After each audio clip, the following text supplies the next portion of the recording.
wish you could smell my little friend here. As soon as the sun hits them in the morning, they start smelling good.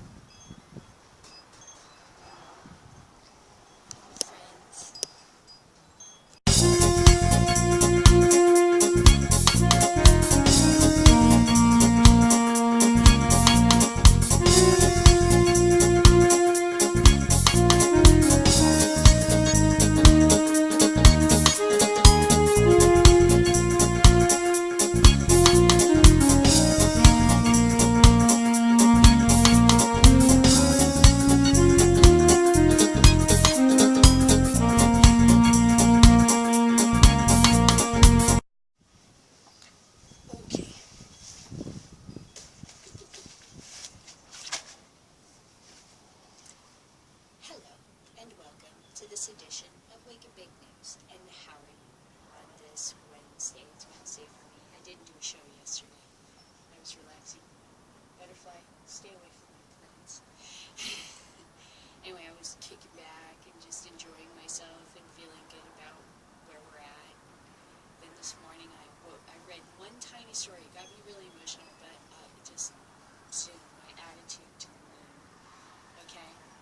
And I put that in the middle today. Tiny story I get really emotional about, but it's wonderful news for us. But first, I'm going to start out with rolling some of my own weed, which I have plucked from the plants you see behind me. Right? These are some premature leaf and red that I'm going to try. But I also burned out some of what's left of the pineapple. But I was so pleased with how this has turned out. And these are just scraggly buds at the bottom, but they have so much more density and structure than the ones that I tried to grow in natural light in the garage. So I think this is definitely the best crop I've done. And that was what got me so thoughtful, was, you know, 4 or 5 years ago, I was on a playground of secret stone, you know, hearing about this medical marijuana, not able to figure out how to get it for myself and stuff, and trying to figure out, you know, why I was feeling so unhappy, what I could do, what kind of future I'm going to see myself have. And it wasn't this. I wasn't happy. I didn't like what I saw as it worked in the school district, helping with prohibition there and stuff. I thought, you know, you're just having me feed through these kids for society. And some of them get shipped off to jail, and some of them go to college or into the workforce. And I don't like that. I think that's terrible. It's not my, you know, I can't look into a teenager and see their future. I think that's wrong and wrong. So I didn't like it, and I didn't like where the school was going with technology, and, you know, I didn't think there was, for many years, since the 90s, hadn't thought there was a lot of future for the way education is, or I grew up with it.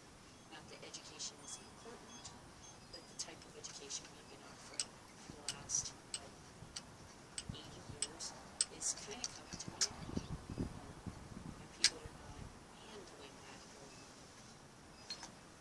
I couldn't stay in a place that was filled with wonderful people that were never going to see the things that I saw, or at least couldn't talk about it.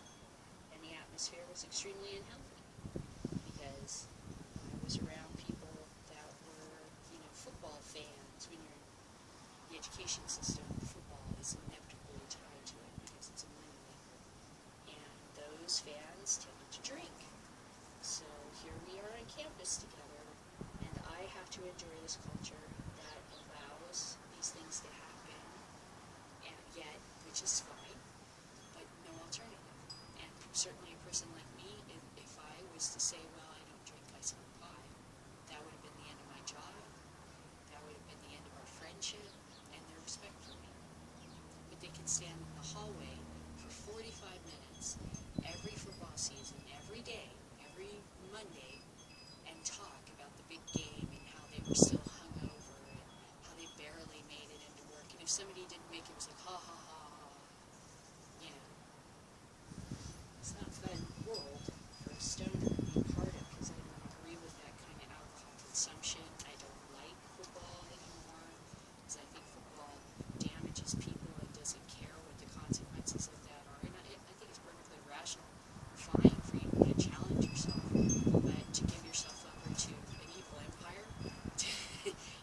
yourself as a warrior is like, no, that's just foolishness.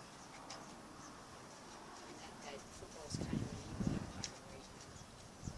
So anyway, if you think about where I was 4 or 5 years ago and how I completely changed the trajectory of this entire thing and stood up and came out of the closet and started fighting this fight, became a patient, took responsibility, and learned to grow. I mean, because I tried for many years to learn to grow and, never really had the opportunity, got too scared, got the plants, panicked, had people find out, I topped the plants, had a babysitter top the plants one time. Oh, I was helping you. I'm like, no,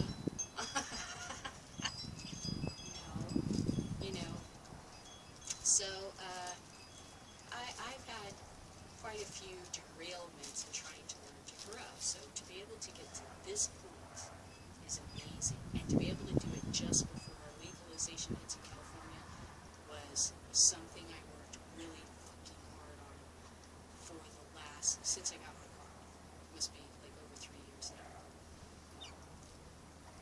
Because I knew I had a lot of catching up to do. I knew this was an opportunity. I knew that this was something I could do for myself that I've always wanted to do and dreamed of since I was young. And was always told that was a stupid, childish, immature thing to do. Oh yeah? This could be worth a lot of money. You're behind me. Tell me what the fuck is immature about that? Nothing. Not that I'm going to sell it or anything, but it saves me a lot.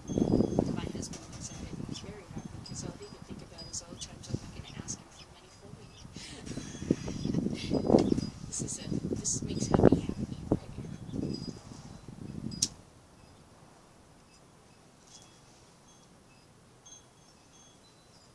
So I got very meditative.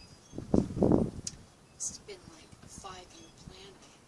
Right after 2010 when Prop 19 failed, and I was really crushed by that. I knew that wasn't the end of this fight.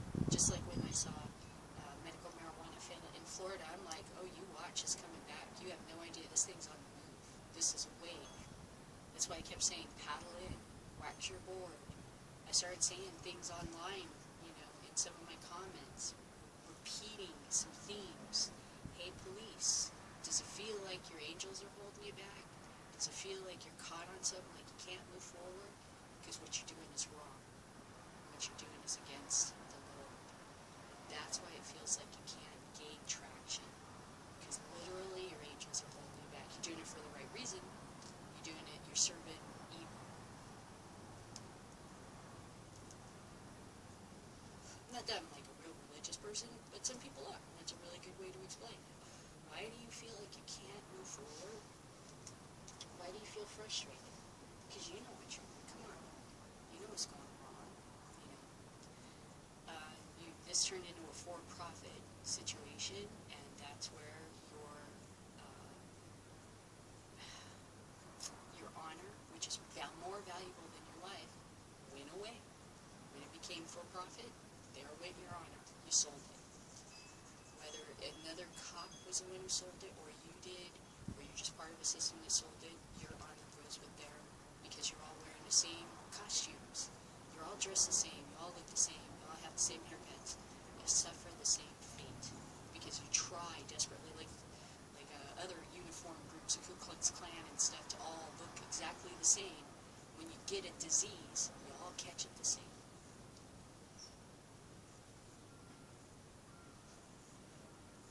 So I started using themes online about how don't you feel that this is wrong? Don't you sense that there's something here that's not right? Or wax your board, here comes this wave. And I heard other people echoing the political wave, and I heard it from somebody else. And I was like, that's exactly what's going on. Because I had caught on the idea of exponential change and disruptive change. Because that's a motif, that's part of what's happening to all of us in this new technological age. And I was like, marijuana is one of those things. It shouldn't be, because it's an old technology. But because it was denied for so long, it's kind of like when Russia was large and in charge before it bankrupted itself, like in the 80s. What they used to do was they kept Czechoslovakia and stuff under check, so all their little old battles and wars and hurt feelings and stuff couldn't be dealt with because it was like they were frozen in time. You know, and then as soon as Russia laid off that stuff, boom, all those ethnic groups go in and they have it out over things that they had been warring over for hundreds of years and stuff. Okay, well, marijuana is like that. It's like frozen in amber or some shit. It's a technology that never took off, like steam power, that should have and had every right to, but for some weird political reason got blocked because people used language to change the rules. And what was the language? They went from calling it hemp and cannabis to marijuana. They asked Americans, do you support legal marijuana? And people went, what the fuck are you talking about? That sounds bad. No. They never asked them, do you support legal cannabis or hemp? And if they had asked them that, it would have been an entirely different answer. So they gave them a leading question, and ever since then, the pollsters use that as, see, Americans are against this. It's like you've never asked them the real question. It's like, do you like the devil? No? Well, there you are. You must be a Christian. It's no. It's too simple. So it's not a full explanation of what's really going on. Americans, once you explain the issue to them rationally, past all the fear of their children and gummy bears and whatever, all these spooky haunted house things they like to put up there, okay? Once you get past all that irrational nonsense and actually get down to a factual argument, now, whether or not this is fine, you win. And I always knew that was possible. It's getting to that point was a motherfucker. And it was 5 years ago where I saw, no, that's exactly, we're going to get our chance. So the first story I'm going to read to you is actually opponents of marijuana legalization in Nevada really aren't, they're invisible, is what this article says. Okay, so I'll do the cut thing. Instead of going, cut, you know, clap hands, I'll go, you know, Assclamp. Okay. So it's a song. It's a funny tune from Venture Brothers, Assclamp. It's the one where Brock Sampson drives around running over all of the Monarch's dudes. That tune is called Assclamp, and I fucking love that song. It's so funny. It just sounds like, yeah, that's what I'm going to do to you. Because I'm so mad right now, you know? It's kind of this hectic, funny, destructive song. Tune, music.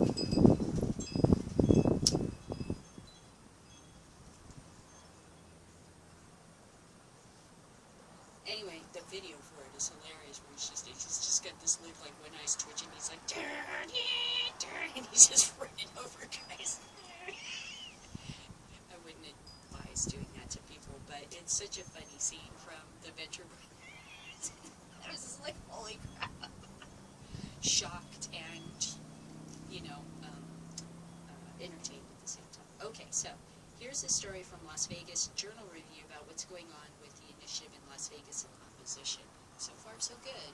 But if people are going to come in, they're going to jump in last and hope for a Hail Mary. But really, right now, it's tortoise in the hair. If you have not had your argument up and running by now, I mean, where are you, man? What are you going to, like, run real fast and catch up? Seriously, all you can hope is to peel off numbers. So cut. Assclamp. ReviewJournal.com. Opponents of legalized marijuana invisible in Nevada's Question 2 campaign. Let's see. A marijuana-themed cookbook is seen in the lobby of Las Vegas Relief during a walking tour through a tour of various medical marijuana dispensaries in Las Vegas Green District. Okay, so let's take a look at this little slideshow. Oh no, they want to have some kind of nonsense. Get out of here. Slideshow. Oh, what now? Ads. Dear God, save us from the advertisements. This is apparently Las Vegas. Supporters of recreational marijuana expected a massive and well-funded fight. Oops. Sorry, microphone was in the wrong place. Supporters of recreational marijuana expected a massive and well-funded fight from those who want to keep the drug illegal in Nevada. Well, personally, like being someone from California, fighting for regulation and, sanity, I have to say part of me is hoping.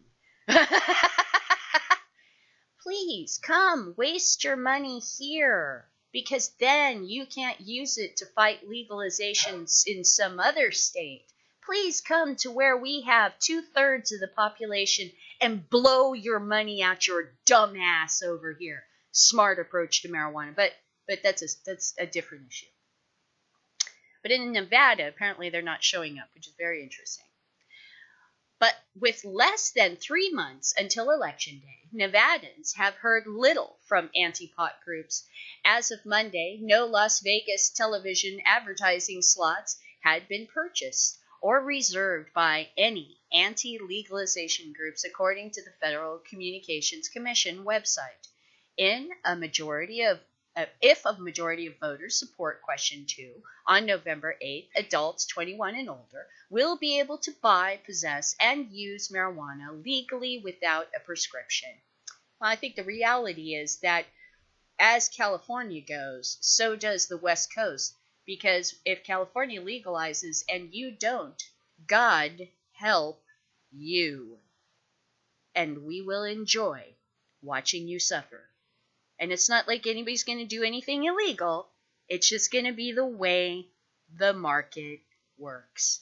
Because your tourists will come to our state to experience this thing that may cure cancer.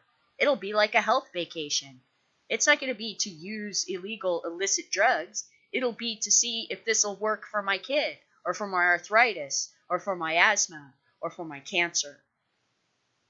And you will be standing there holding your dick, conservative moron, prohibitionist dick in your hand. And we'll all laugh and point at you. So part of me hopes you do fight, because you are not very bright. And now is the time for you to be stupid and do the most damage to yourself. So I'm hoping that many of these morons hang on. Gee, where are all these diehards I expected? I'm so disappointed. The Pro-Question 2 Politician Action Committee, the coalition to regulate marijuana like alcohol, has hit the advertising trail hard in recent weeks. The group reserved more than $900,000 worth of ad space on southern Nevada TV stations, a majority of that in Clark County, for the 4 weeks leading up to Election Day. In July, the group rolled out digital ads, and earlier this month, it unveiled a billboard advertisement.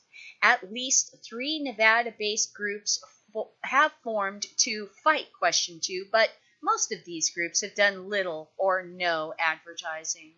The only real advertising against the drug has come from a Reno nonprofit, Spot the Pot. Joined Together Northern Nevada in Education nonprofit has erected a few billboards in Reno and Las Vegas that shows images of Joined Together Northern Nevada, an educational nonprofit, has erected a few billboards in Reno and Las Vegas that show images of sweet food such as cupcakes and lollipops with the text, "Can you spot the pot? Can your kids?" Okay, now I love arguments like this because I think we as marijuana activists, as cannabis activists, will be able to use these kinds of arguments to say, well, what about all those wine coolers and lady drinks that are obviously geared towards young alcohol consumers or women? Do you not care about date rape? About plying a female or young person with alcohol in order to get them, in the mood? It's interesting what politicians and certain religious groups go after and what they ignore. Because actually, date rape and stuff through fruity drinks and alcoholic drinks, probably particularly in Nevada, would be a far more pressing issue than whether or not your children would accidentally consume a gummy bear that has marijuana and have a tummy ache or a bad time. Isn't it fascinating? The things that people choose to stand up for. Always about the children, but hey, buy your girlfriend that blue Hawaiian. Buy your girlfriend that, strawberry daiquiri. Buy your girlfriend that 6-pack of wine coolers. Maybe that'll put her in the mood. Very interesting, the way people view what is sinful and what isn't. Oh, don't eat those gummy bears. Children might confuse them with candy they belong to. Really? Really? Then tell me about all these energy drinks with alcohol in them. Tell me about all your fruity drinks. Because I don't think that the alcohol industry is going to like you talking like this very much. And I have a feeling they're going to come after you. Because eventually, like I said, it can be turned on them. And they're an incredibly powerful lobby. And they'll smash the shit out of you. That's why you don't take them on. Yeah. So much for your what about the kids argument. That just went up a puff of smoke. I'm sure drunk driving and gambling are far more serious fucking issues in Nevada than whether or not your kids eat the wrong piece of candy. Fucking idiots. As a nonprofit, the Substance Abuse and Prevention Coalition can't take a stance on the ballot measure, meaning it can't advocate for people to vote against marijuana legalization. It operates on federal grants. And Executive Director Jennifer Snyder said the grants for the marijuana campaign will end next month. Snyder said the campaign aims to educate parents about marijuana edibles and what marijuana looks like today. Let's see. It's not the same marijuana that your parents smoked 20 or 30 years ago, she added. Really? How would she know? Did she used to smoke marijuana 20 or 30 years ago? I love when people just say the most ignorant, moronic, hillbilly stuff, and they think, yep, I'm just going to swallow it because you said it. Yeah, sorry, those days are gone. I'd like a link to some studies that proves what you're saying. Otherwise, shut up. If there's no video, no link, no actual study proving that, then you can just go drop dead. Okay? Because I don't care. You can say whatever fat air you want to have come flying out of your face. We're going to ignore it, lady. And you look like a nut to me. The PAC Coalition Against Legalizing Marijuana was formed in 2015 specifically to fight Question 2, but it has not yet engaged in the campaign. Yeah, because they were probably just sucking up all your money and they're going to dance away with it and laugh at you because they knew this was a losing proposition in the first place. And there are always carpetbaggers like this to suck off of the desperate people that will pay anything to make the irritation stop. Gaddafi had his PR guys. They sucked money out of him. Gaddafi's still dead. That never helped him one tiny bit. There's always people like this there to take your money just before the end comes. You're so desperate you'll give them anything to make the pain stop. There goes your money.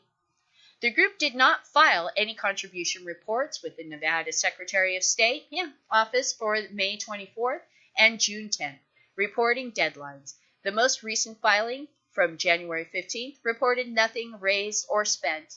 The next reporting deadline for PACs is October 14th. The group's Facebook and Twitter pages have sat inactive for more than a year.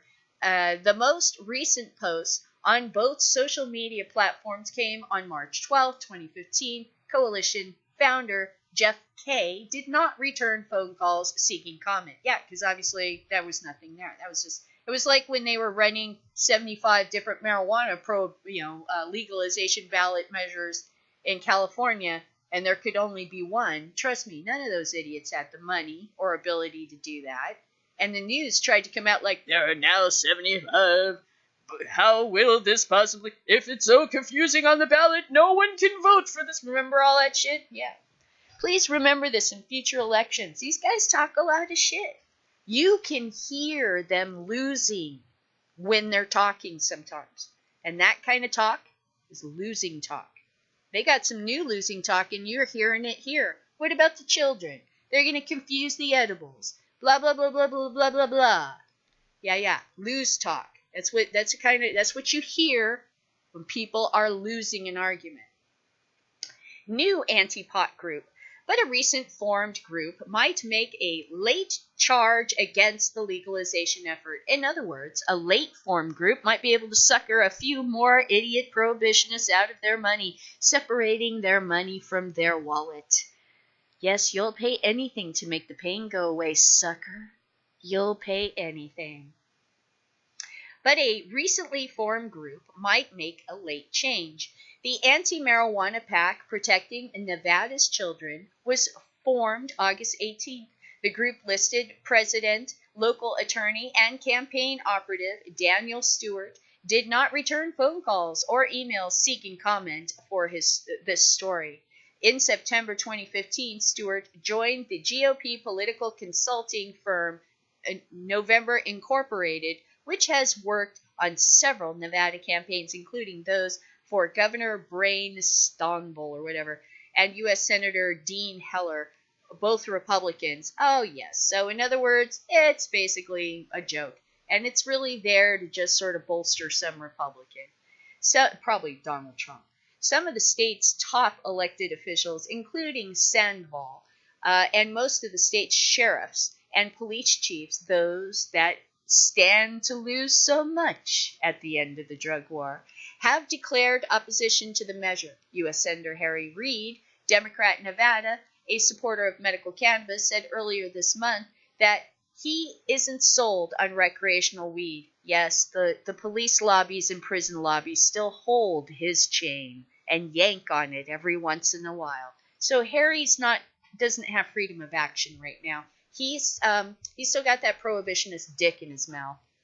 Eric Herzig, head of the political science department at the University of Nevada, Reno, said political opposition to the referendum means little if there isn't an active campaign to back up the stance.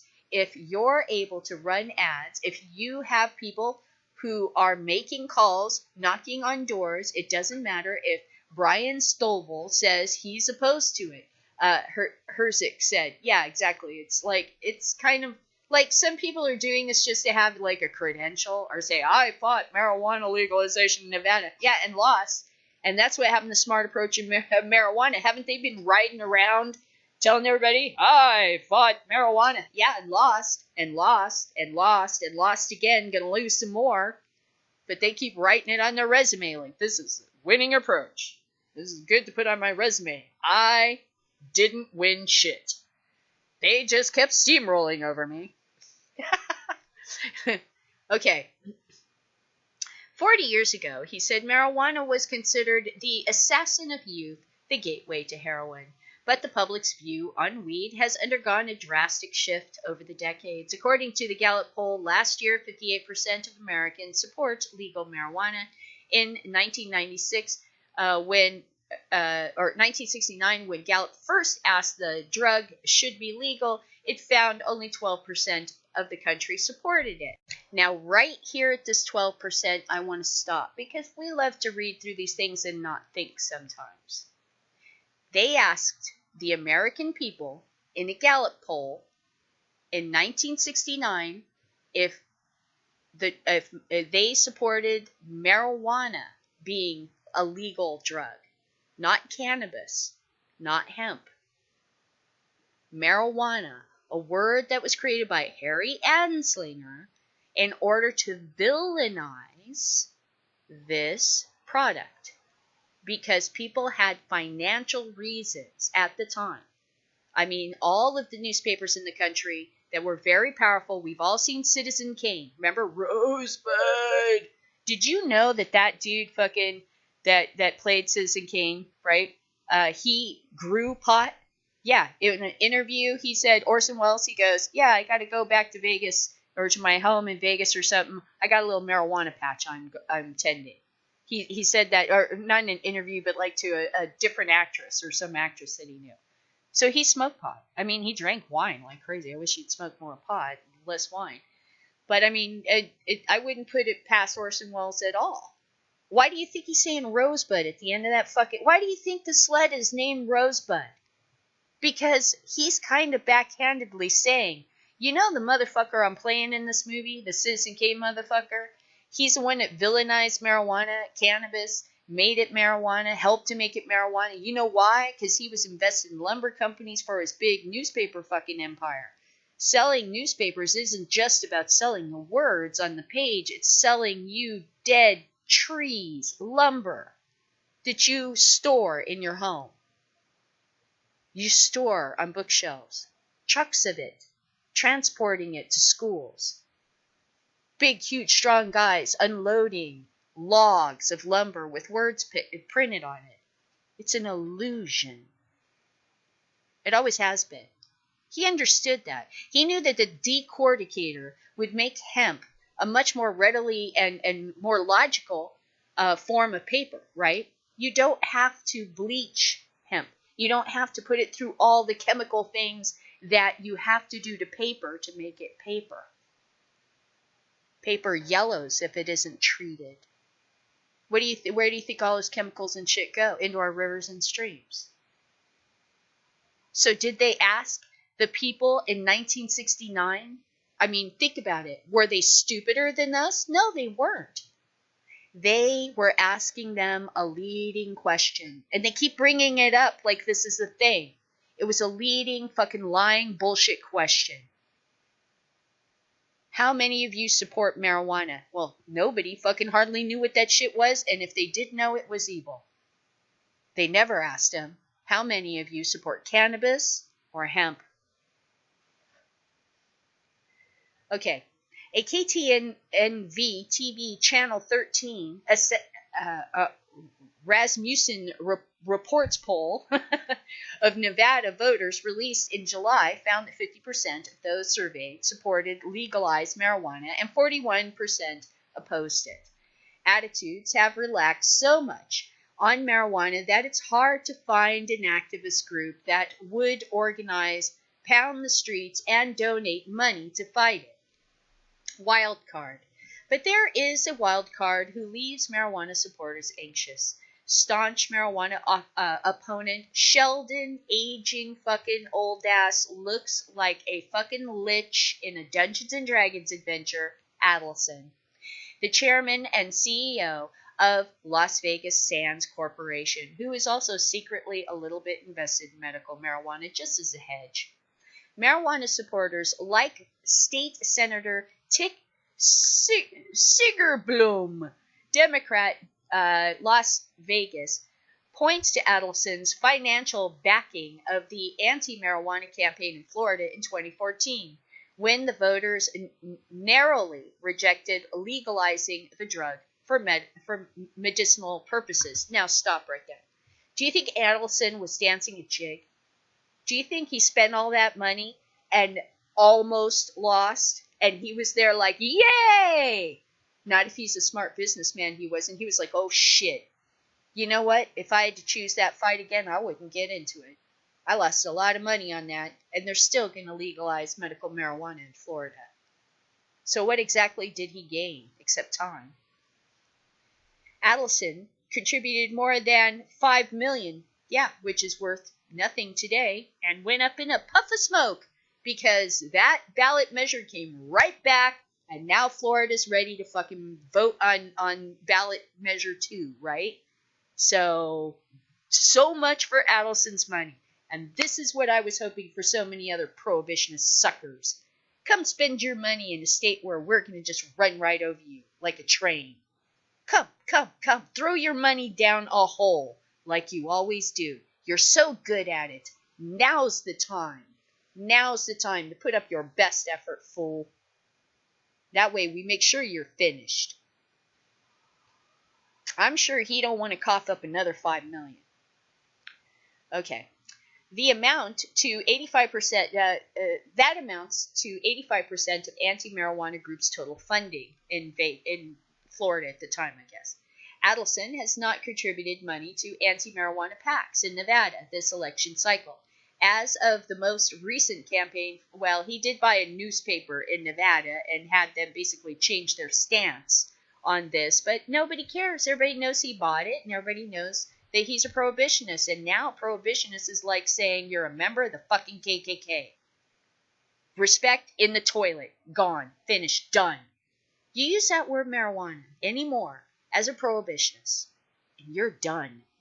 It's like calling people really offensive names that I won't say, because I'm not going to go there. But you know what I mean? You don't say those words. Why are you saying this one? Because it's the same thing, fool. It's a different day. See? You're waking up to a different day here. Okay, but sources close to Adelson say they absolutely will oppose question 2.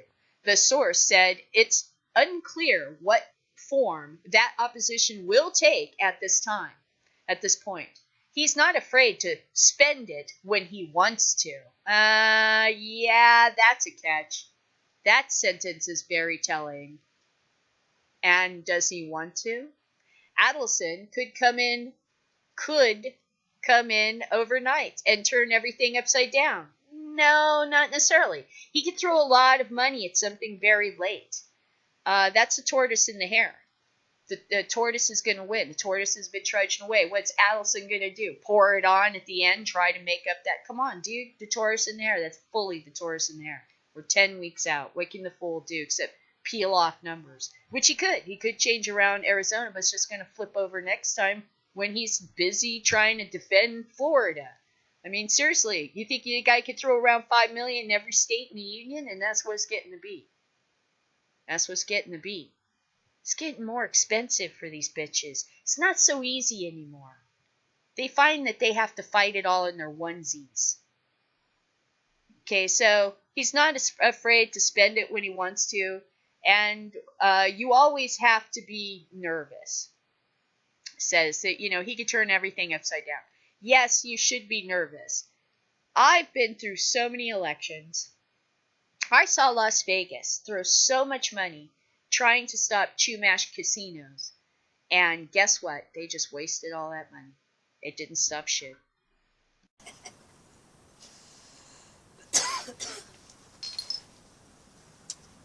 Okay, so next segment.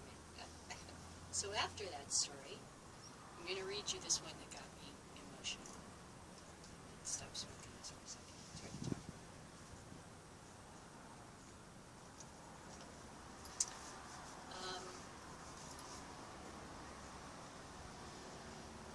I don't know what cannabis is. I grew up with marijuana. I think drug war basically took off about the time I was born. Kids were protesting the Vietnam War when I was in a crate. They were just starting to wear black armbands in the classrooms, and that was their first foray into what free speech was, and they found out they didn't have any, and they weren't allowed to do that. By the time I got to junior high school, the drug war had just begun to really get going. I mean, there was still a comedy element to it, Cheech and Chong and stuff like that, but this was all carefully to guide the country towards, don't listen to those pot smokers, they're just a bunch of idiots. This is actually a really dangerous drug. A gateway drug. And it makes super predators out of black people. Yeah. So I don't know what cannabis is. I never met cannabis. I never lived in a world where cannabis was a word that I used that really existed. I hear it used in Canada. I hear it used in other countries. Here in California, this isn't cannabis. This is marijuana. Well, at least it was up until June.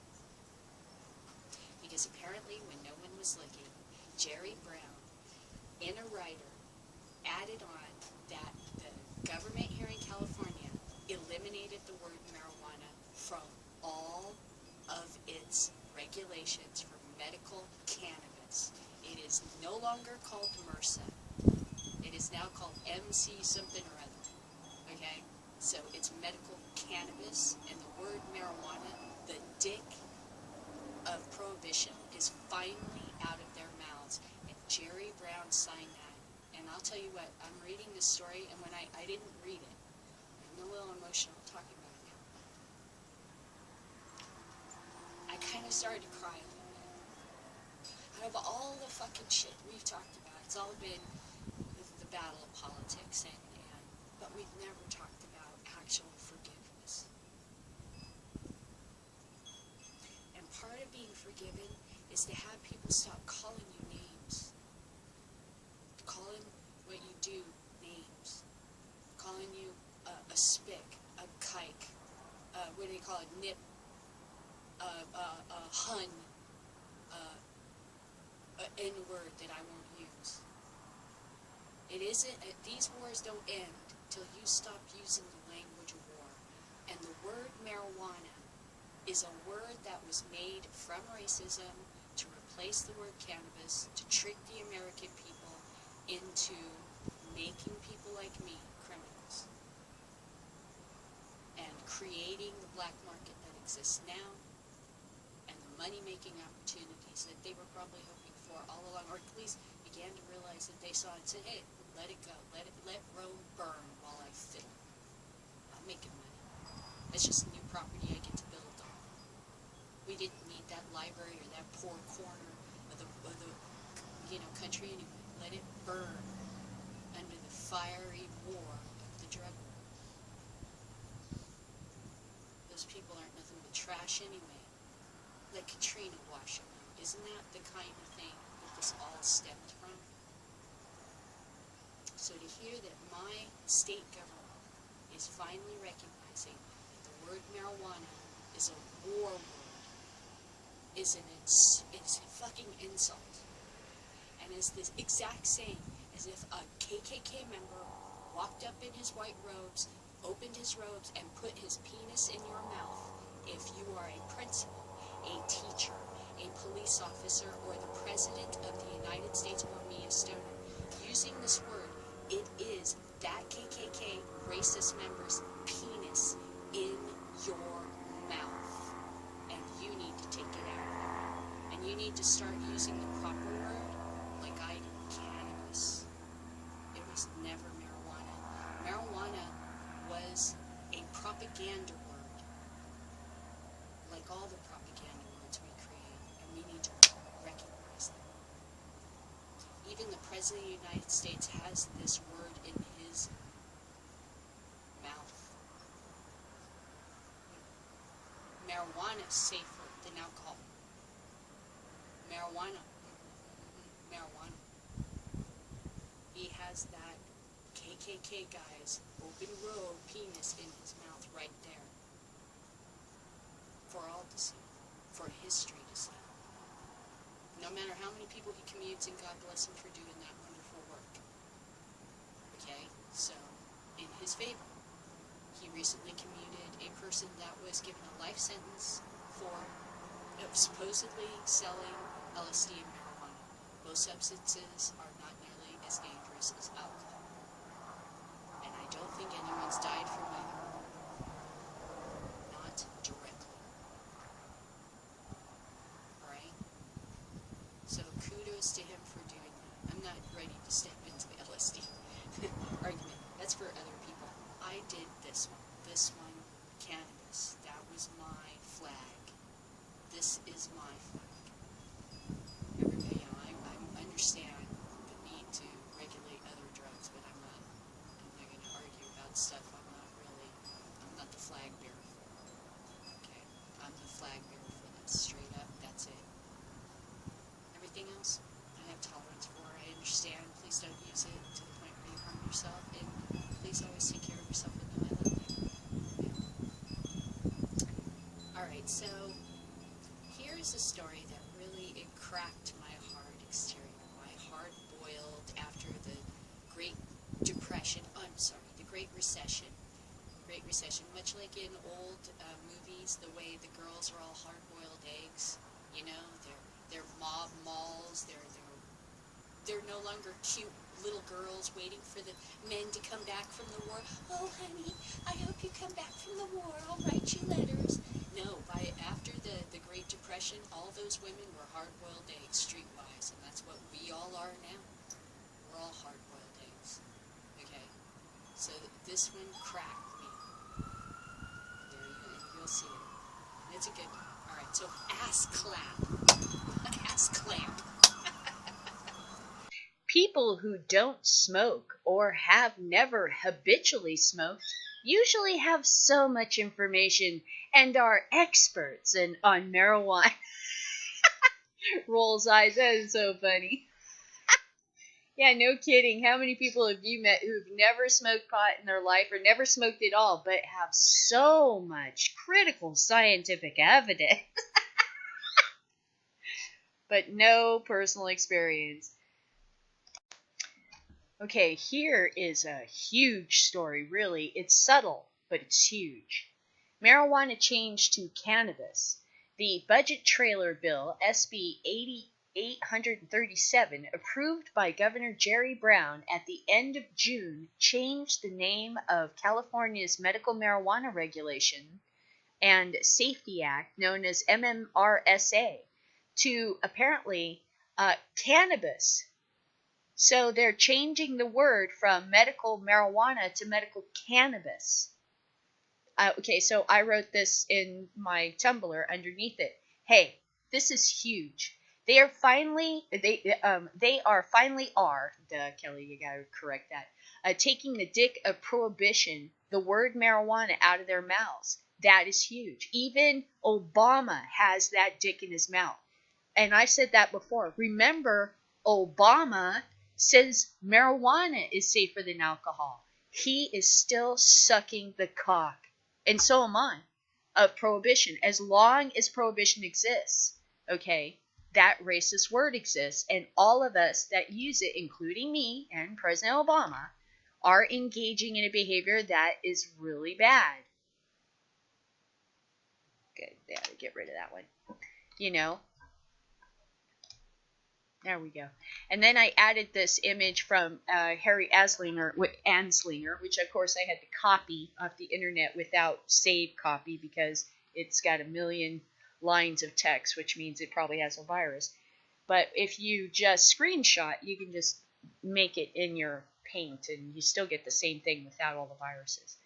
Okay, the real reason at least I haven't had the problem.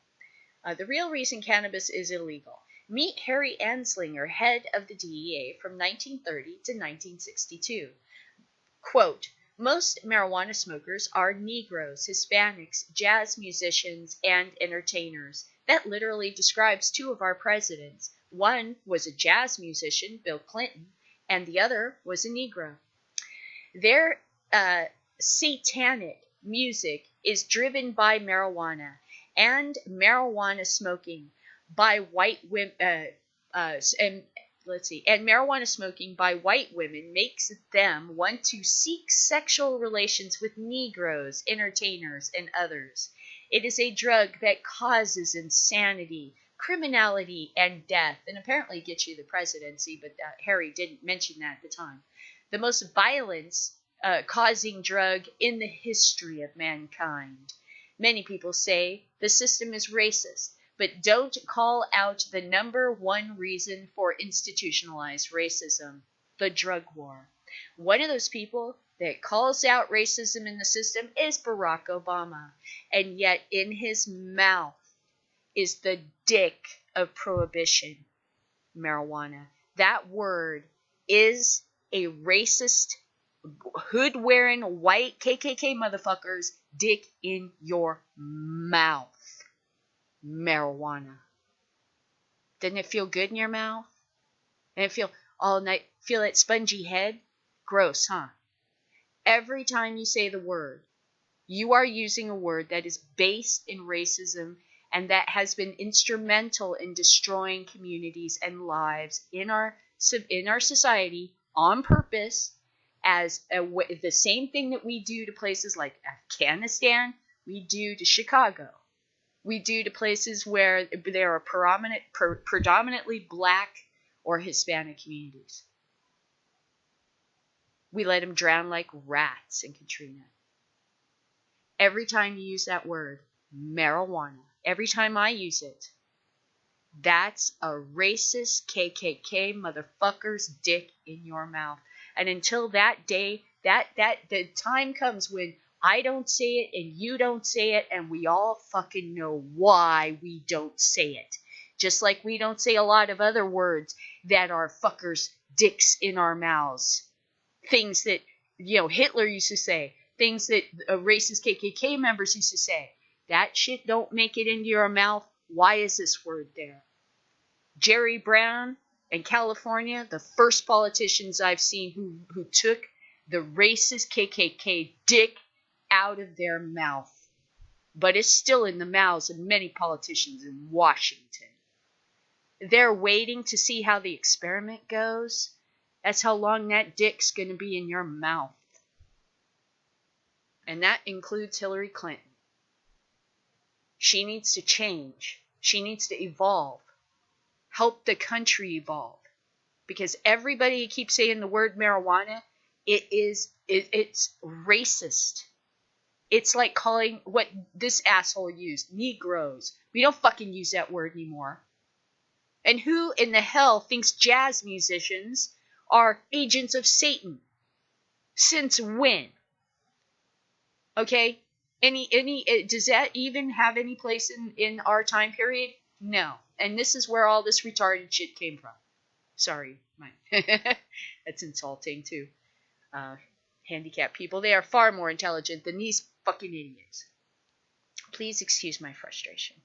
It caused me to slip. Marijuana. That word has to go the way of the dodo. And I like saying it, but I am a child of the drug war. I grew up in the drug war. It's like if I was a World War II dude and I kept saying the Huns. We fought the Huns. Nobody fucking calls them that. Nobody fucking calls, Japanese people whatever we called them during World War II. Nobody fucking does that because those wars are over. And that would be rude, inappropriate, and disrespectful. It was during the war, but it's war. We tend to make fun or insult people with cartoons and shit when we got war on them. Afterwards, that needs to fucking end. Otherwise, you will not have a civil peace. Where is this war's end going to be? Where are the memorials going to be? Where are the people going to stand and heal at while they look at the wall of victims? Where the fuck is the holiday for this war?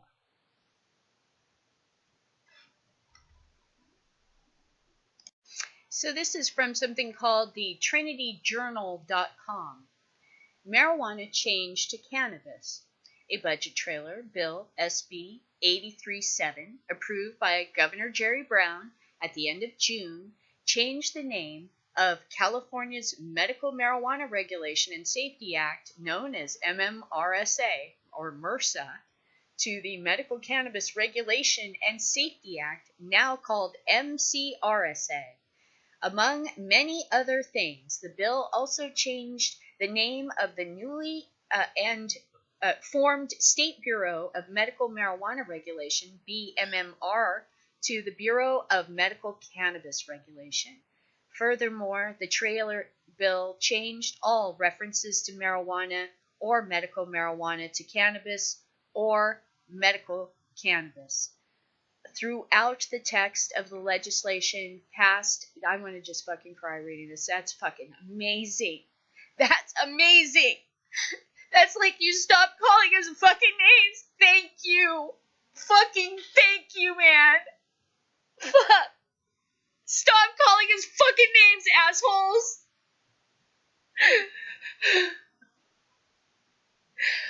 Sorry. That's a fucking breakthrough. It's small, but it's huge. It's huge. And you're not going to see the fucking papers talk about this and see how it makes me cry, because it counts. It counts a lot. Language. They make those kids in spelling fucking bees spell language. And guess what? Language can fucking nail you to a cross. Language can get your entire fucking civilization wiped out. Language gives people the right to kill and jail you. Language can harm. This language has. And it was intended to from the very fucking beginning. And this is beginning of changing that. All you bitches so caring about language and spelling, yeah, spell this. This is righteous change right here. Spell that. Oh, it makes me so fucking happy. Okay. The text of the legislation passed last year to regulate and license the cultivation, dispensing, distributing, manufacturing, and testing, and transportation of the drug in California. Thank God. They're still going to call it drug, but fuck them. The drugs, people think drugs, they think fucking pills. I'm sorry, but the pharmaceutical company has been very successful in connecting their name to the word drug. So the drug war is now on them because we fucking ingest cannabis. And that should have never been made illegal. And it wasn't. Marijuana was, not cannabis. Through a trick. This is a huge fucking change. This is what's coming. We're coming. Get used to the idea. Get your heads around it. And if it makes you cry at this point in time, then I think you need to get hurt a little bit by it. Maybe you should be crying. Maybe you deserve to cry. How dare you call people fucking names? Bullies. Assholes. Racists. If you have that word, you're a teacher, you're a principal, you're a parent, you're a fucking politician or the president of the United States, and you have the word marijuana in your mouth or in the fucking UN, you have literally taken the penis of a guy wearing a white hood, and he has opened his robe and put his white penis in your mouth, and you're slobbering away on it. That's what that word means. And don't ever fucking misunderstand it. That's what it was intended to mean. It was intended to be used like Negroes. Like wetbacks. Hippies. All these were meant to insult people. You're bullies and assholes. You tell our kids to have respect for one another and to not bully, but the highest form of bullying comes from people like you in the highest fucking halls of power. Fuck you and your words. Get them the fuck out of our mouths. Where's my cut? Assclamp. Okay. That story was so good. I was so happy with that. That I wanted to go into a more lighthearted story afterwards, to start talking about how now this is reconciliation. Okay, reconciliation happens after every combat. We have, okay, Memorial Day. It was first called Decoration Day because it came after the Civil War, when the South and the North literally tore the country apart. How was the country going to come back together? Well, reconciliation. Where is a reconciliation for the drug war? Where is a reconciliation for black people and whites that have been at each other's throats over stupid, dumb shit like the drug war? Where is a reconciliation for women? You know, these were types of battles too, particularly the drug war, which certainly impacted the lives of black people and women because their men ended up in prison and they're raising children on their own that were destined for prison because the system created this whole, maze to lead you right into that mess.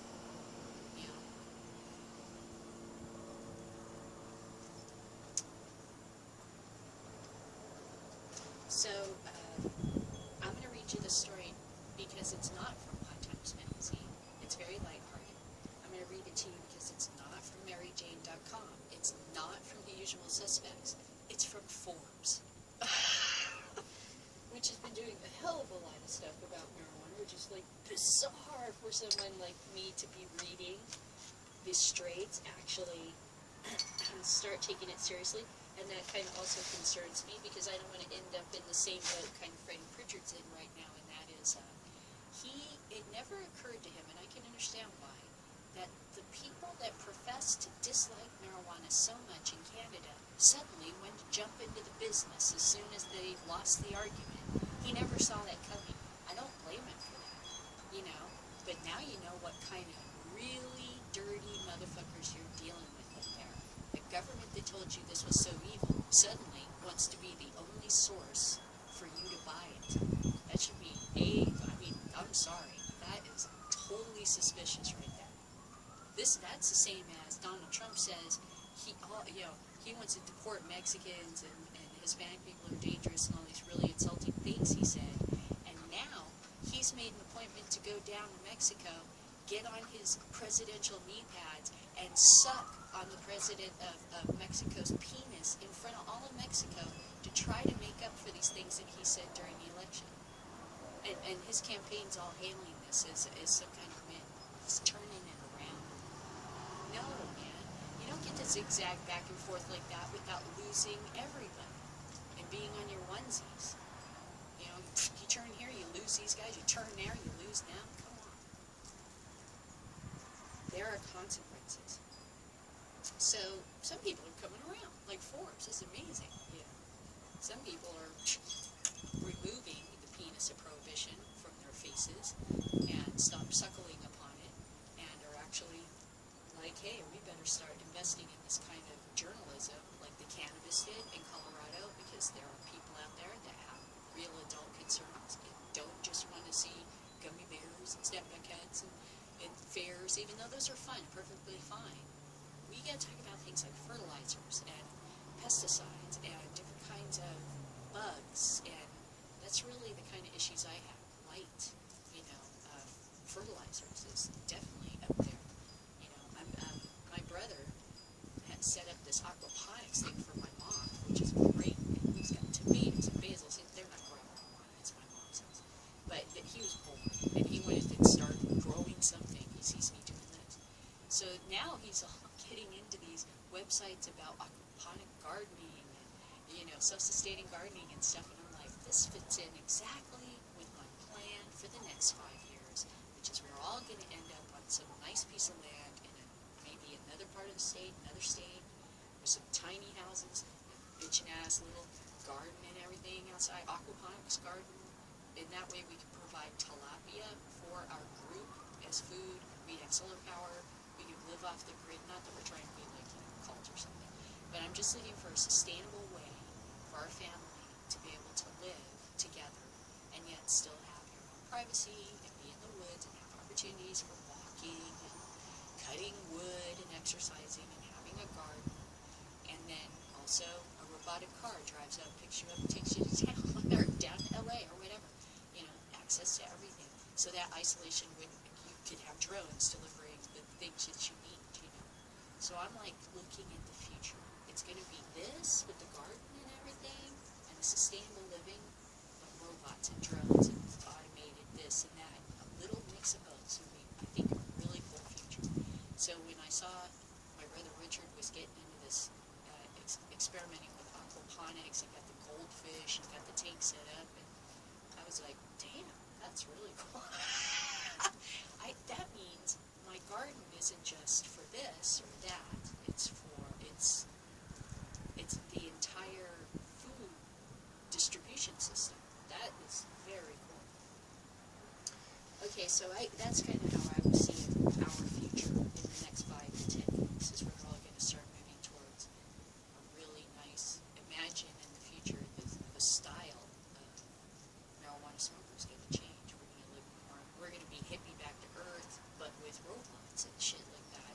And that's, you know, it's like my bug. I mean, I keep having these epiphanies. It's like I got this VW camper flower pot that's been sitting there for over 10 years waiting to be fixed up, and I just never had the money to do it. Someday in the future, I hope to have plenty of money to do that, right? Not because of this, because, business, we're taking care of the business. But now I think maybe it was good that those 10 years went by, because in the future, this thing could be solar powered, it could talk to me, it could be like a real love bug, like Herbie, and say, hello, Kelly, where would you like to go today? And I get in it, in the back, in the camper area with my husband. We play cards, we play games, we drive down the road, you can make food, drink from something, the more that the automated systems come into play. Suddenly that bus could be like a living room, just driving around. I could change the engine out from the Volkswagen to something that's, electric, or something that is a hybrid. Or I know that you can put the automated car systems in some of the older cars, so I could have the thing on top spinning, driving down the road with the Volkswagen van, and I'm sitting in the back. And it's literally, that's the fucking love bug. My mom just recently bought a new car. It talks to her. It has a readout. It has a camera in the back. It's got the GPS and all these future bells and whistles and controls. And I'm like, Mom, you're fucking Captain Janeway now. You've got the Enterprise and the computer that talks to you. Within the lifetime where you saw the show as like, oh, it's just a show. And now it's like almost like it's, hey, you're practically fucking Captain Janeway here. You get your own little mini Star Trek, Enterprise. It's amazing.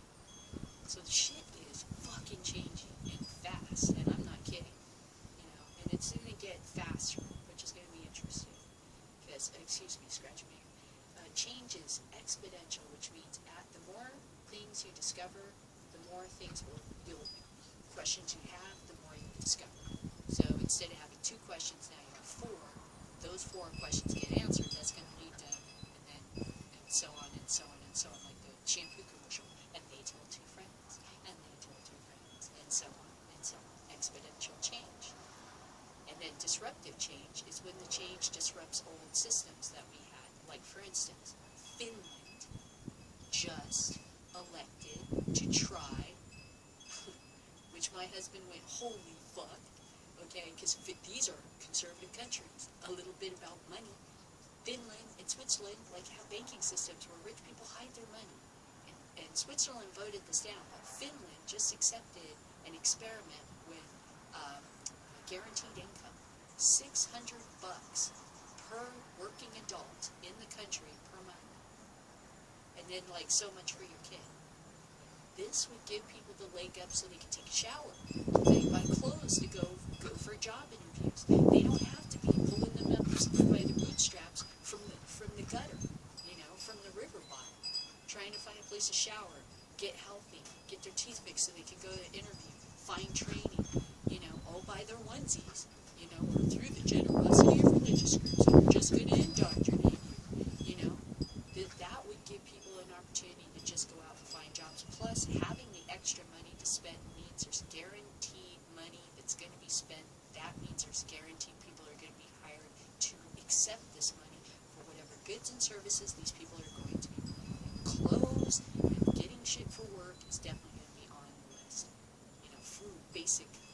So there will always be a job giving these people these things because government is always going to, so they're going to experiment with this guaranteed income. Now, I think this is definitely going to work. It's going to be hard to work out, though. And the reason is Star Trek. Once again, I'm sorry.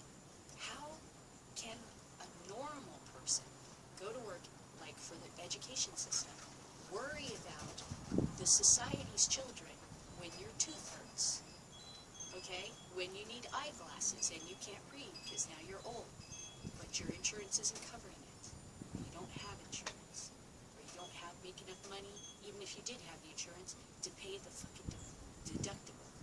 How can a person like that do a good job at work if they're worrying about the bum tooth in their mouth? They're not. Guess what's on their mind? Is it your kid? Is it their safety? Is it their welfare? So, now think of it like this. We aren't traveling in space and shit if everybody's got to go clock in and clock out. It'd be like the Klingons are attacking. I'm sorry, I'm on my lunch break. My union contracted for it. We ain't doing that. That ain't gonna fucking work. That ain't gonna work. That ain't gonna work on Mars. That's not gonna work on the moon. That's not gonna work on fucking moon base alpha or whatever the hell we create if we do create it.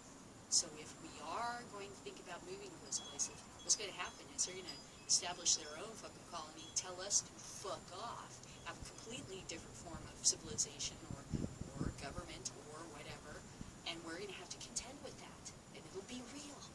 And they'll be like, we don't listen to you anymore, Earth. Yeah. And what are you gonna do? Get in a ship, go up there, beat them up? Yeah. Especially if they go up for a long term to try to establish an actual colony with robots and stuff, which is, like I said, with exponential change and disruptive change, very possible. Very possible. Scary. Scary how possible it is. Look how far we've come since anybody said, hey, let's go to them. What if we could go to them? You know, look how far we've come. And dinosaurs didn't build nothing. You know what I'm saying? It's going to happen if, barring all disaster and illness, it's going to happen. And the more of us that there are, the likelihood we're going to survive, not die. That's what's amazing. Everybody's like, you know, oh, there's so many of us, we're going to die. As soon as we hit space, there's not going to be enough of us. Us having kids is going to be like, good for you, you had 10, you know, because we're going to need them for colonizing and shit like that. It's only too much when you don't have enough room. As soon as you find the elbow room, it's not enough. Everybody's got to have more kids. Up and down, up and down.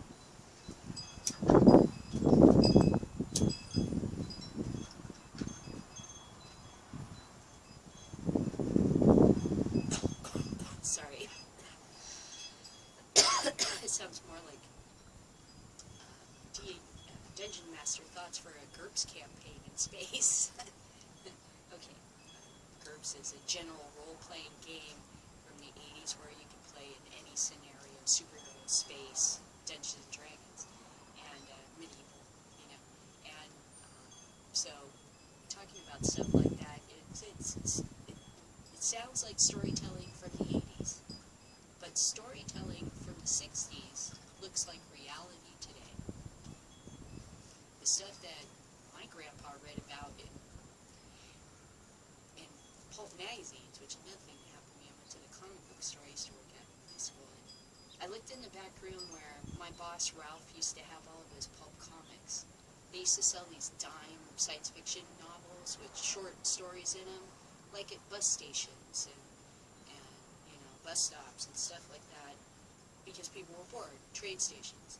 So they want something to read, and people like comics, they like these, and you know, it's like Amazing Adventures kind of things. And he had just 4 walls of the entire thing. I was like, this is an amazing collection. He's all, it's not worth anything. I'm like, why not? He goes, because they printed on shit. I'm like, what do you mean? He goes, paper isn't meant to last. They have to bleach paper and do all kinds of stuff to paper to get it to last. This stuff was printed on very inferior paper, so it's literally turning yellow and just crumbling. It just was for his satisfaction to be able to read these, and they were from like famous short story novelists and shit like that. A lot of the shit that was in those books kinda is happening right now. Maybe not the stuff where aliens are showing up, although who knows what could happen next in this game. Anything is possible. But you know, a lot of those things, or things like them, are now our reality. It is possible to project forward. So, to get back to my story.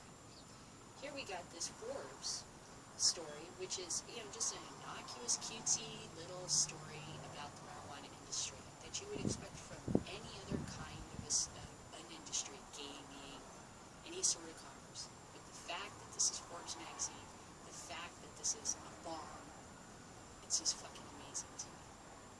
You go from a period when Cheech and Chong gets busted for having a Bong to now, that's fucking science fiction. This, what I'm living right now, is fucking science fiction.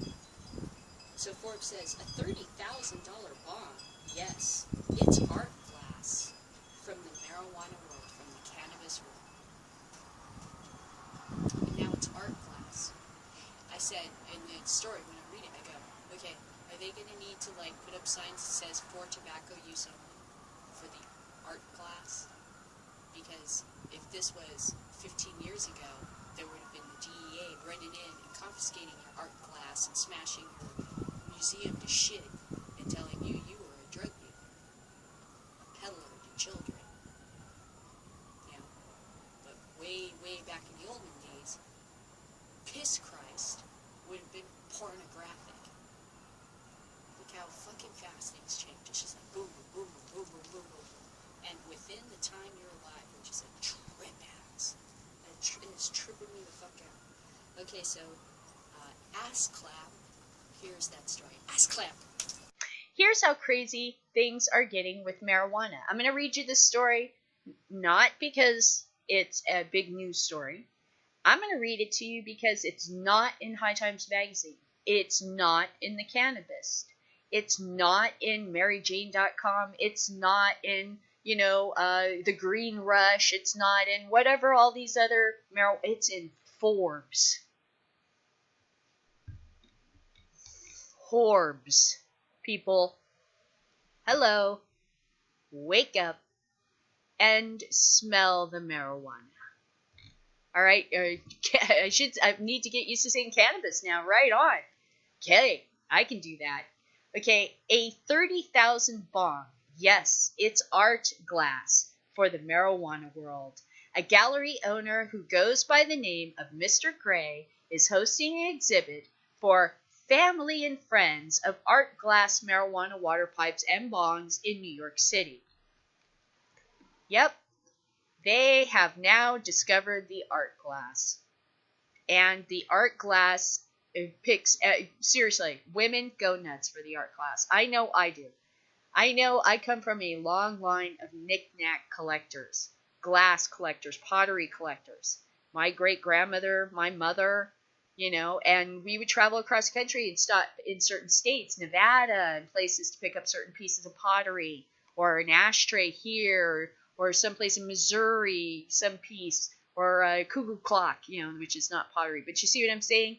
This pottery came from different places. It had meaning back in the day, right? That if you look up something like Depression-era glass, there's a lot of people collect that stuff. And that stuff was in dime stores at the time, and some of it's worth a lot of money now. Now, here comes the art glass from the marijuana world, from the cannabis world, and you're going to love it. It's amazing, and it does not have to be made into a pipe. These sculptural pieces of glass can be used as water pipes or just collected as pieces of art. Mr. Gray of Gray Space Art first discovered the world of art glass in this community 3 years ago and was hooked. I met a guy who made bongs, glass and sculptural, and they were being sold as art first and foremost, said Gray. I thought the contemporary art world would love this stuff, and I've been working on how to bring it to the art world. Yeah, no, you're going to love it. Especially that some of these pieces are functioning bongs, and they have moving pieces. They have, glass that's like a carousel turning, or, it's crazy, all the stuff that they've done. It's really at its height right now, so it's perfect time to break into the mainstream. And just the glass alone is going to attract a lot of people. You don't ever have to be a marijuana smoker. You can just put the pipe on your shelf, and it looks fucking amazing. Okay, Gray is a collector himself and owns over 300 pieces that are valued between $500 and $250,000. This gallery show on September 10th and 11th in Soho will feature approximately 30 pieces with a value of between $500 to $5,000. Some of the 500,000? Some of the artists represented in the show include Robert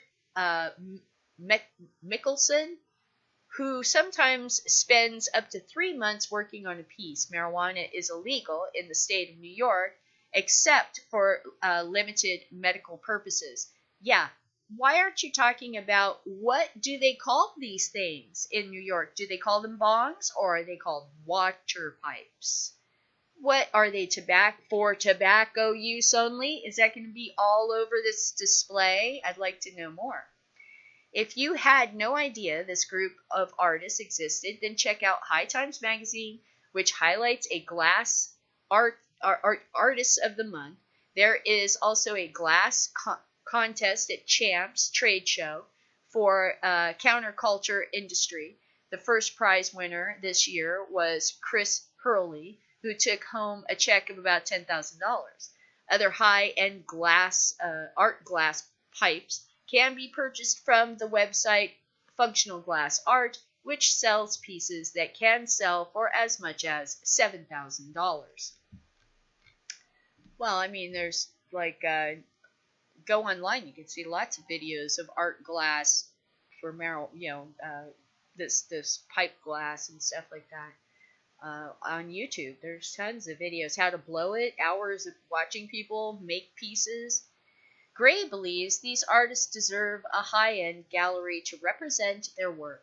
Most of the time, their work is sold in a head shop, and I think that just doesn't give these items the respect they deserve.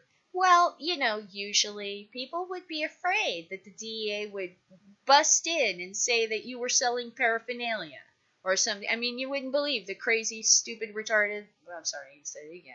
Stupid, lame, dumb, dumb laws that we have about paraphernalia. He said he wants to see these artists present their work like other artists. He also wants to introduce the non-marijuana world to these pieces of functional glass sculptures.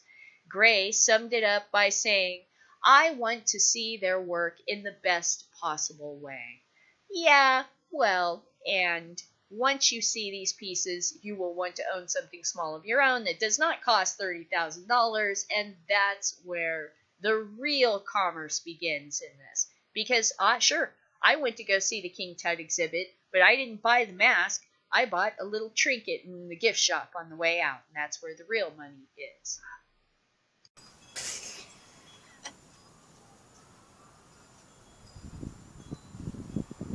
The only problem is with this is it's actually getting me totally stoned. And I'm like sitting out here in the sun and kind of look at that high, like the summer high. Like, you smoke not maybe the greatest weed, but you're out in the sun and you're feeling like wow, I could just like lay here in a bathing suit and just suck up the sun all afternoon on the warm sand. This is a perfect buzz, just not too much, not too little. It's real nice. Yeah, I'm really enjoying this. And you can see it. There's like, see how it's kind of like this oily stuff at the ends and these runs? So that means trichomes.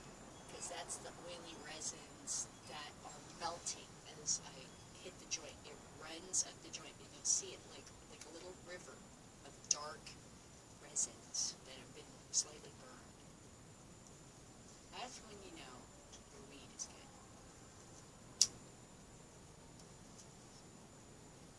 Thank you, Remo. I learned that from you because you pointed that out. I was like, oh yeah.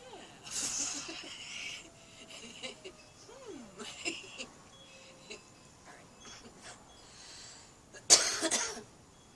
Remo's nutrients. I wish I had used them. I bet you I would have 3 times as big of buds right now. Maybe in the next couple of years, man. Right now, I'm just kind of, you know what I'm doing? Getting the neighbors used to the idea that this is happening. It's like, I know another grower, like I was saying, around the time that my mom's mother-in-law's house got crashed into by a car, but I was saying in some other show that I know this grower, and he was very upset because there was some construction next to his house, and he was pissed. He has a license, he's fine, but he just was nervous as hell that there were construction workers that could look over his fence and see into his windows of his house and see his marijuana plants in the backyard. So he was not happy, and he was not happy with the neighbors that had this. And And so finally, I guess, as the time went by, he realized nothing was going to happen, you know, and he harvested eventually. He put his signs up to show everybody I'm a legal patient, and nothing happened. Nobody, you know, he was telling me, so he's going to cover up my stuff, and I'm like, why? Think about this. When you know how much time in jail you would spend for ripping off something that's worth more than $500, that's grand theft. Okay, suddenly this is not worth it when you can just go get a medical license, your own fucking license, and just grow it yourself and do it better than the idiot that you're ripping off. You know. And then I was out here last night, and I was like walking around my yard about 12:30 in the morning, and I'm thinking, if a person would fucking kill themselves in the dark trying to find something, you know, you'd have to have like night vision goggles or something like that. And seriously, if you had all that, would you bother to grow your own fucking plant? You know what I mean? That's more like something teenagers might do, or it's going to happen, and I think it's up to the school district and parents to let them know things have changed. You can't just go victimize a hippie and the cops think it's okay. You're the one they'll fucking be hunting down. It's like ripping off a six-pack. They're going to be showing pictures of you to the cops going, you know this kid? You know this kid? Yeah, so don't do it. Don't even wait till you're old enough. 21. Just like everything else. Just like I did with alcohol. You no longer have the excuse that it will always be illegal, which is the excuse I have. Whether I do it now or later, it's always illegal. Now, it's like, no, you can wait. Ha ha ha. We win. We gotcha. You're going to have to still, and you're fine. You're going to be fine. And if you need it, then a doctor can prescribe it for you. That would be fine. It's allowed in Colorado schools. If you need it in school, you should be, it could help your day. But not just because you want to, you know, or because you want to be cool. It ain't going to be like that, guys. Sorry.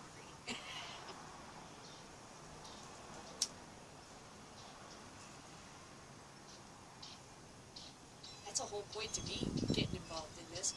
You know how back-asswards it is for me to be standing at a bathroom, going in and smelling to see if I smell marijuana or whatever after a person uses a bathroom? Why not just nip it in the bud before it even gets to that point? Why not just regulate it, keep it out of kids' hands? Why do you have me, like Little Boy Blue, with my finger in the air, trying to make your dumbass system better? Because it's cheap. Because I'm expendable. You're a dick. Fix your fucking dope system and actually help these kids and stop selling all these parents a bunch of fucking lies.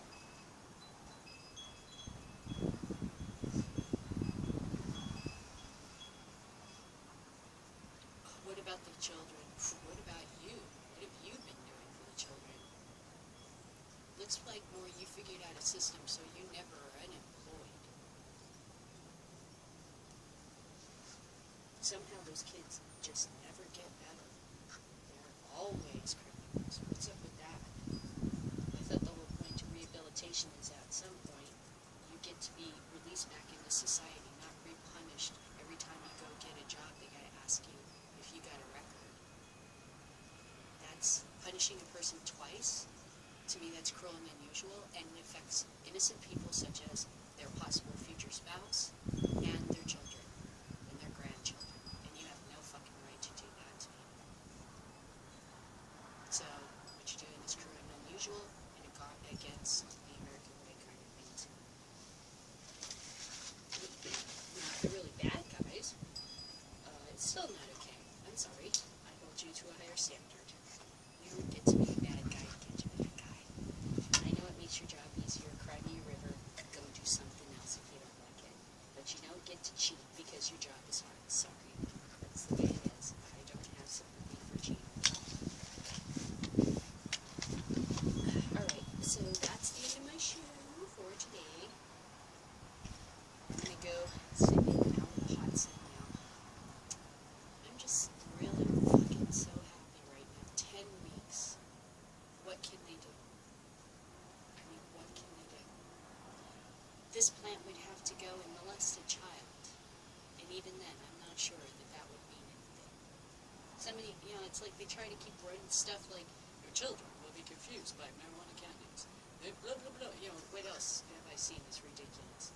Oh my gosh, secondhand smoke. I've seen it. Drug driving. All these, they're like rehashing. Please, something must work. Throw the kitchen sink at them.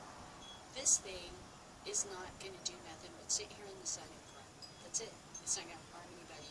It's not going to kill anybody. And if you are going to keep on this track, you're fucked. Prohibitionists at this point are doomed. Alright. So you stay high and goodbye and stay positive and understand in some places in the world it's not pretty, but we'll win. Oh, you know what? I forgot one more very important thing I wanted to bring up. A lot of people complain about how some California cities and counties, like myself, Kelly, aren't regulating marijuana. But a story recently came up in this town that made me rethink that position. Brooks Institute. Brooks Institute was an art college that was off the avenue that had, I guess, somehow contracted with the city or made deals with the city in order to move up to Main Street, which I highly suspected and sounded a little weird. And because I thought they had a very nice campus. They have like an old West town and stuff on their campus. They could film, practice filming movies and stuff at. So, what turned out happening was the Brooks Institute didn't pay any of its bills, didn't have any of its money, and apparently suckered the city into rushing this forward. Because if you remember, about a little over a year back, I told you a story that this city likes to trick business people. They come to establish a business, and the city makes money off of you when you establish the business. Then they set up roadblocks to get you to fail because they move you out because they're not going to make any more money if you just stay there and make money for yourselves. They got to move a new business in. And this is why the rotating businesses constantly on Main Street. That's how they make money in our town. So they were trying to rotate in Brooks Institute, and Brooks Institute took them for the long ride.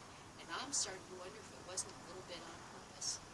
Because it seems like they got stuck with $60,000 worth of bills Brooks Institute was not apparently legally binding to pay because the city was cutting corners and helping them so they could get that, you know, that was going to be a big money maker for them.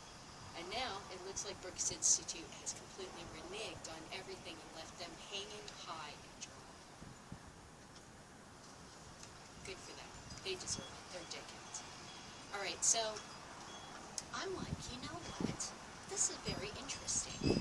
What if it had been a dispensary? Look at what kind of crooks are in some of the communities in California.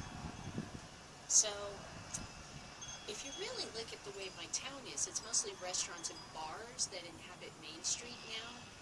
There's fewer and fewer little knick-knack and clothing stores, and it's really kind of just, there's like a bar just about on every block around the tourist area of our town.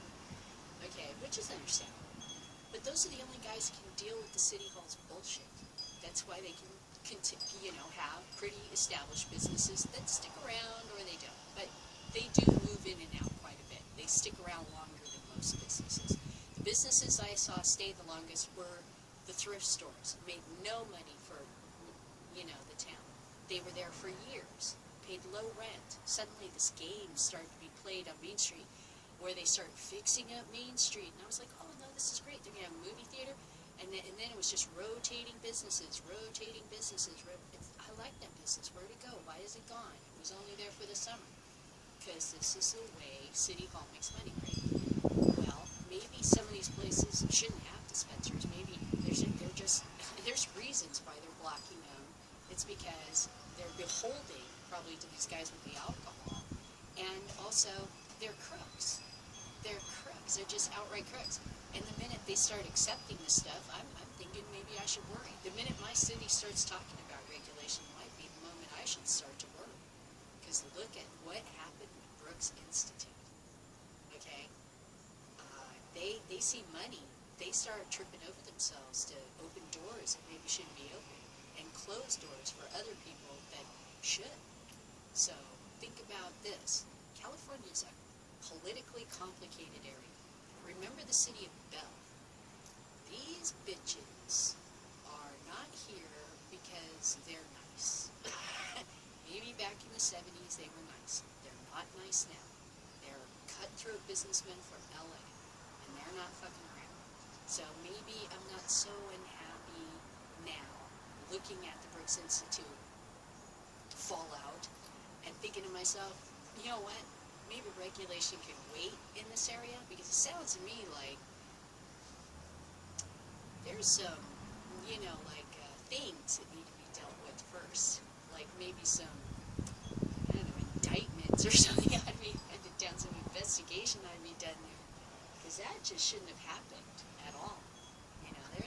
That's just a real weird, creepy, corrupt kind of situation right there. I've heard a few stories just being a patron of businesses in Ventura where they tell me stories about how the city hall tried to, extort money out of them, because it's the only way the city can make money, because they don't do things like regulate marijuana sales or have grow it. We could be establishing Ventura like a champagne name, like Humboldt's doing. They're going to establish their name as a copyrighted name, like Champagne. And Champagne can only be called Champagne because it comes from that region of France. Other places have to be sparkling wine. They're protecting their intellectual property. Ventura has no clue we even have any. They're like, it didn't. Jesse, if you look online, Jesse Ventura completely owns the word Ventura. Ventura doesn't even own it. They had no clue how to protect it. They had no clue it even existed. Anyway, so I just wanted to bring that up, the whole Brooks Institute fallout, as sort of a, think about this with the regulation. Some of these places are not nice, like Santa Ana. Maybe dispensaries that go there are just going to find trouble anyway, like so many other businesses do. And it isn't necessarily about keeping dispensaries out. It's that politics in California, local politics, is very complicated. Alright, so you stay high and goodbye, and I'll see you tomorrow. Oit!